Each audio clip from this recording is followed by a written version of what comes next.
একটা মেয়ের, মধ্যবিত্ত ঘরের মেয়ে বা গৃহিণী কতটুকু ইনকাম করলে কারো কাছে হাত পাততে হবে না আর নিজেকে অসহায় মনে হবে না।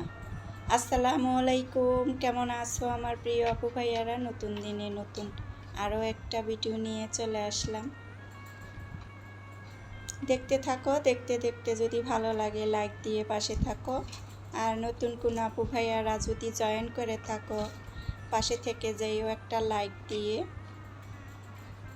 আমাদের মতো মধ্যবিত্ত ঘরের মেয়েরা অনেক অসহায়। আমাদের কতটুকু ইনকাম করলে আমাদের কারো কাছে হাত পাততে হবে না।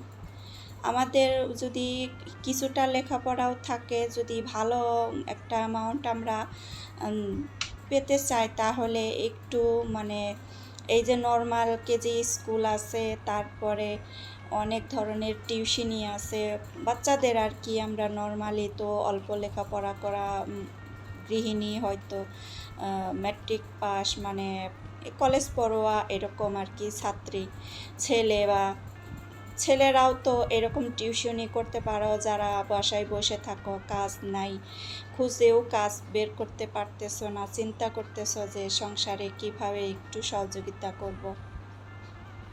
সেই তাদের বলতেছি যে এই টিউশনিটা অনেক বেস্ট, অনেক সুন্দর একটা টাকা রোজগার করার উপায়।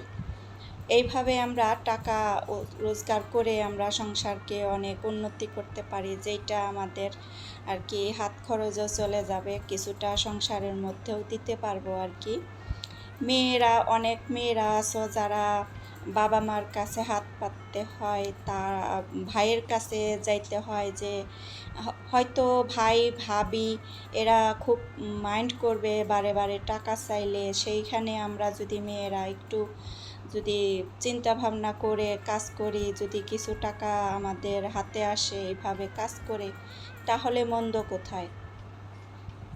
এর জন্যে বলি যে আমাদের কিছু না কিছু করা উচিত, যে অনেক ধরনের কাজ আছে যেটা যার ভালো লাগবে আর কি বেছে নেবে।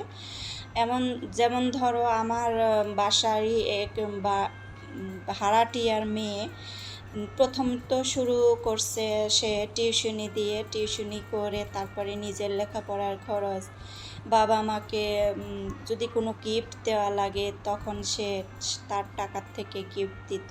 মা বাবা কিন্তু অনেক খুশি হতো যে নিজের খরচ চালিয়ে আমাদেরও গিফট উপহার দিতেছে।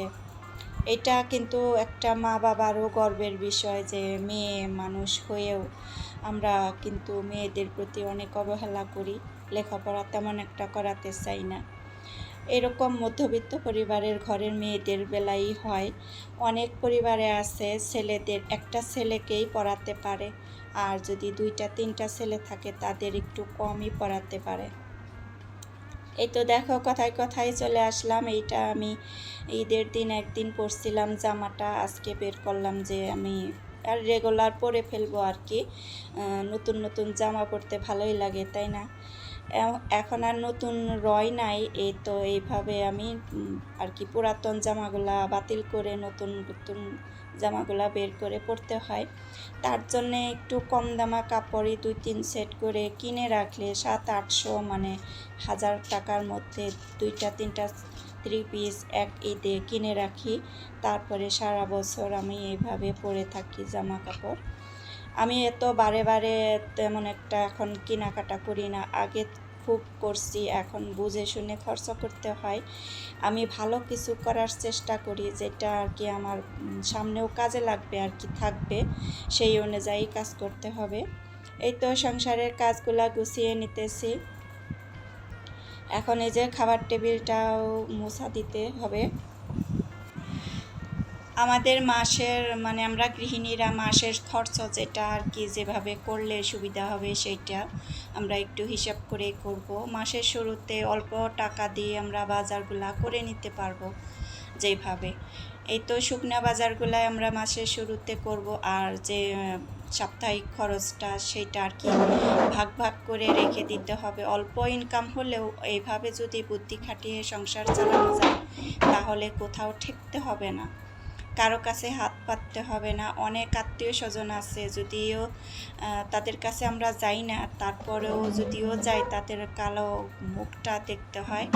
আর না চাইতেও তারা মানে মন খারাপ করে হলেও টাকা বের করে দেয় যদি প্রয়োজন পড়ে। আমরা এমন একটা মানুষ যাতে যেটা আর কি মধ্যবিত্ত পরিবার, কারো কাছে যাইতেও পারি না আর বলতেও পারি না, সেই রকম আর কি। এইখানে আমি টিভি দেখতে দেখতে অনেক কাজ করে নিতেছি, সবার ভিডিও এইভাবেও আমি দেখি। এখনই তো রান্নাঘরে চলে আসলাম, রান্নাঘরের সব কিছু একটু ক্লিন করে নেব। সব কিছু মানে কি, চুলা অনেক দিন ধরে আমার চুলাটা অপরিষ্কার পড়ে আসছিল। আর প্রতিদিনই রান্না করার সময় মনে করি যে আজকে ধুয়ে দিব, তার করা হইতেছিল না। আজকেই মানে মন স্থির করে চুলাটা পরিষ্কার করার জন্য বসে পড়লাম। চিন্তা করলাম যে এইভাবে বলতে বলতে তো অনেক দিন হয়ে গেল। চুলাটা আমার মানে খুবই পছন্দের চুলা, তার জন্য আর কি সুন্দর করে একটু মুছে একটু সাবান সোবা দিয়ে ঘষে একটু সুন্দর করে গুছিয়ে আর কি নিয়ে নিলাম। অনেক ময়লা হয়েছে, চারিদিকে লাল ঝং ধরতেছিল, লাল লাল পুরা দাগ হয়েছিল। সেটা আর কি যে সাবান ছোবা দিয়ে ঘষে মেজে তারপরে ধুয়ে নিলাম।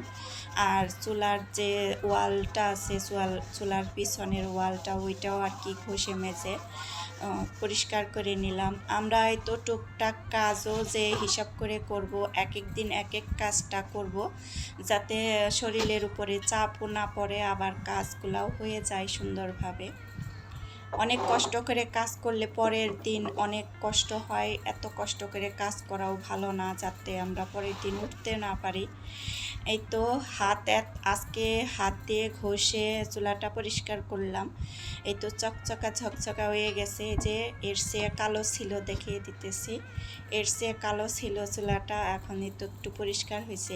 এই চুলাতেই তো বেশি রান্না করি, ওইটার মধ্যে ভাত বসিয়ে দিয়ে এই পাশে ভাজা পোড়া তরকারি সব কিছু করে নিতে হয়। এখন তো চুলার পাশের যে ওয়ালটা ঘষে মেজে ধুয়ে নিব।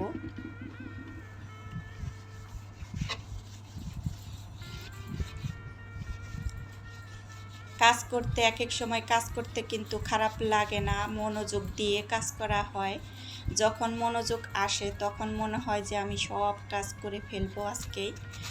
আর যদি ইচ্ছে না হয় তাহলে কিন্তু কোনো কাজই হয় না। এই তো ঘষা মাজা হয়ে গেছে, এখন এই তো একটু পরিষ্কার করে ন্যাকড়া ভিজিয়ে ধুয়ে তারপরে পরিষ্কার করে মুছে নিতেছিলাম। এইভাবে যদি আমরা কয়দিন পরে পরে রান্নাঘরের এইভাবে একটু পরিষ্কার করি, তাহলে পুরাপুরি ডিপ ক্লিন করতে আমাদের খুবই কষ্ট হবে না, আর পরিষ্কার থাকবে, সুন্দর থাকবে। তো এইখানকার কাগজটা একটু চেঞ্জ করে দিব। আর এখন আর আমি কাগজটা নিয়ে আসি নাই, তার জন্যে এগুলাই আবার বিছিয়ে দিলাম। একটা পিস বিছিয়ে দিছি, কাপড়টা অনেক দিন হয়ে গেছে যে ময়লা হয়েছে, তার জন্য আর কি পরিষ্কার করে এই তো এই কাগজটাই বিছিয়ে নিলাম। শপিং ব্যাগ এইভাবে একটু কুনাচা করে কেটে এইখানে বিছিয়ে নিছি, যাতে ময়লাটা কাগজেই থাকে, তা রেখে না যায়। এজন্যে আমার চুলার কাছে তেমন একটা আসবাবপত্র নাই আর কি, চুলাই র্যাক ট্যাক তেমন একটা নাই। এই তো ঘষে মেজে সুন্দর করে পরিষ্কার করলে কিন্তু নিজেকেও অনেক পরিষ্কার মনে হয় যে আজকে অনেক সুন্দর করে পরিষ্কার করে নিছি। রান্নাঘরটাও অনেক ময়লা হয়েছিল, সব কিছু গুছিয়ে নিলাম, সুন্দর করে টিপটপ করে গুছিয়ে নিলাম। আজকের রান্নায় ছিল টমেটো দিয়ে আলু, বড় মাছের ঝোল, পাতলা ঝোল, আর মিষ্টি কুমড়া ভাজি করছি। আজকের রান্নাবান্নার কাজ পিছ দিয়ে আসি নাই, ভিডিও করা ছাড়াই আমি রান্না করে নিছি। ভালো লাগলো না, সবসময় অত ভিডিও করতে ভালো লাগে না, যে একই রান্না বারে বারে কী দেখাবো। এই তো বাসি ডাল আসছিল, সেই ডাল আর বাসি তরকারি দিয়ে সকালবেলা খাওয়া হয়েছে। এখন চলে যাব কাপড় চোপড় শুকাতে। খালাও সকালে কাপড় চোপড়গুলো শুকিয়ে দিয়ে গেছে। এখন এগুলো আমি নিয়ে চলে আসব। আর কিছু গোসল করে আমি কাপড় চোপড় শুকা দিতেও চলে আসছি ছাদে। ছাদে তেমন একটা আমি আসি না, তারপরে তো কাপড় চোপড় আছে বলেই চলে আসছি যে এগুলো তাড়াতাড়ি শুকিয়ে যাবে। আর কাপড় চোপড় যেগুলো রয়েছে ওগুলোও নিয়ে আসি, এনে সুন্দর করে গুছিয়ে রেখে দিব। আজকের ভিডিওটা আমার কেমন লাগলো সবাই জানাতে পারো। কতটুকু কারোর মন জয় করতে পারছি জানি না, নিজে অনেকটাই চেষ্টা করি ভালো করার জন্যে। এখানে আমি টমেটো গাছের নিচে চলে গেছিলাম। টমেটো গাছে দেখি 3-4টা টমেটো পেকেছিল, সেই টমেটো নিয়ে নিচে চলে গেছি। এই তো কাপড় চোপড়গুলো উঠিয়ে নিতেছিলাম, বিছানার চাদর, বালিশের কভার, ছেলের কয়েকটা কাপড় চোপড়, এই তো এইসব আর কি ধুয়ে দিছি। আমরা গৃহিণীরা যারা আছি কিন্তু এই সংসারের কাজ করেও অনেক কাজ করে নিতে পারি, শুধু একটু চিন্তা ভাবনা করে কাজটা বেছে নিতে হবে। আমরা এই তো বাসা বাড়িতে যে কাজগুলা করি, তো ঘরে বসে একটু ছাদের উপরে কষ্ট করে মাটি উঠিয়ে খাসি দিয়ে একটু সবজি রোপণ করে দিতে পারি। এখানে আমার সুন্দর ডাঁটা শাক হইতেছিল না, হবে আর কি, যদি বড় হয় মোটা হয় তাহলে ভিডিওতে দেখিয়ে দিব। কয়েকটা টমেটো ছিল আর কি, উঠিয়ে নিলাম, গাছটা উঠিয়ে ফেলে দিব। আজকের সারা দিনটা আমার এইভাবেই গেল, রান্নাবান্না, কাপড় চোপড় ধোয়া, মানে ঘর গোছানো, রান্নাঘর গোছানো, সব কিছু মিলিয়ে সুন্দর একটা দিন পার করলাম। এইভাবে আমরা অনেক আর কি ব্যস্ত সময় কাটাই। একটা গৃহিণীর ব্যস্ত সময়, ব্যস্ত ভরা দিন। ভালোই লাগে এক এক সময় কাজ করতে, এক এক সময় আবার ভালো লাগে না। এক এক দিন আবার অনেক কাজ করে নিতে ইচ্ছা করে যে সব কিছু গুছিয়ে নিই। এই তো আজকের রান্নায় মিষ্টি কুমড়া ভাজি আর টমেটো আলু দিয়ে বড় মাছ ঝোল। এই ছিল আজকের রান্না বান্নায়। আজকে এই পর্যন্তই। আল্লাহ হাফেজ, ভালো থাকো সবাই। আসসালামু আলাইকুম।